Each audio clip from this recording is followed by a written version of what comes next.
This video is a demonstration on how to correctly format your paper for submitting any formal assignments for my class. Word documents default to a setting that is not accepted MLA style, so I'm going to show you how to change it. And it's really simple to change these default settings to the correct format. I'm showing you this in Word 2007, but many of the features are the same in 2003. If you can't follow along or you're having trouble with either 2007 or 2003, simply email me or come see me and I'll show you how to set up your paper. The first thing we're going to do is you're going to notice that the margins here, I'm looking at the ruler, are more than 1 inch, and MLA's default setting is 1 inch. So if we're in Home to begin with, you'll see this is what the screen looks like. I'm going to go to Page Layout into Margins. And that will let me set it to the setting I want, and that's the normal setting. 1 inch top, 1 inch bottom, 1 inch left, 1 inch right. So go ahead and click that, and you'll see that your ruler has shifted over and you have your 1 inch margin. The next thing I'm going to do is check my paragraph settings. And what I'm going to do is I don't want extra spaces after each paragraph. So I'm going to change this from auto to 0. For any paper, you want to double space it. So I'm going to change my line spacing from single to double. You don't want to just simply hit return at the end of each line because your formatting will be upset by that. So you definitely want to make sure that it's set to double. And then finally, you'll see this category called Special.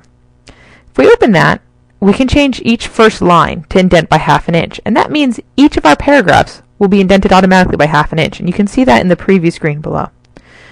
We'll click OK. And you'll see that our screen has already moved over. Our little cursor has moved over to reflect that paragraph indent. So I can start typing my paper. Hello, this is my paper about whatever subject I'd like to write about.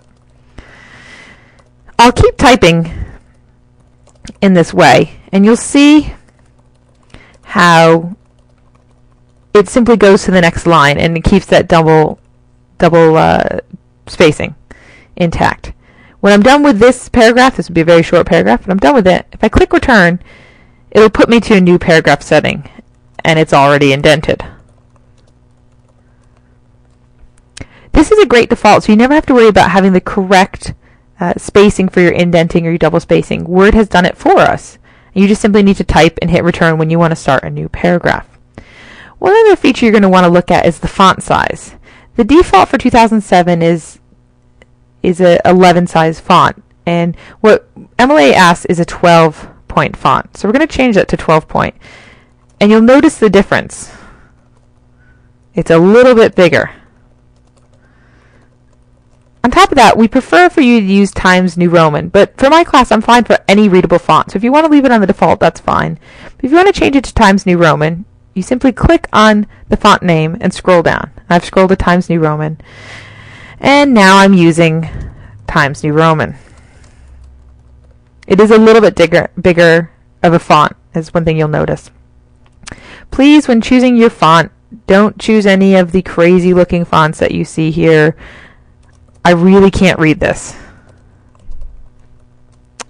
When you finish the body of your paper, you're going to want to include your works cited page. And a lot of students just simply space until they get to the next page to add the works cited page. This is not a great idea because your formatting can change when I open it. The best way to ensure that your works cited page is on a new page is to go up to the Insert button, click on it, and you can insert a page break. And when you do that, you come to a brand new page. It will maintain all the settings you had from your original setting, including this baby Cruffy I had selected. So we'll go back to Times New Roman. It includes my setting. It also includes the automatic indent for each new paragraph. So we're going to want to change that because works cited you do not indent the first line, you indent the second and subsequent lines. So if we click on the paragraph button, we're going to change the special bit from first line to hanging. If you notice the preview, it means the first line is flush with your margins, but the second and subsequent lines are indented. So when I'm creating my works cited page, I want to center the words works cited, and then I'm going to add each entry. Now each line of a works cited page is supposed to be double spaced, so the settings we had from the body of our paper are perfectly acceptable for a works cited page. So I'm going to start, I'll use myself as an example.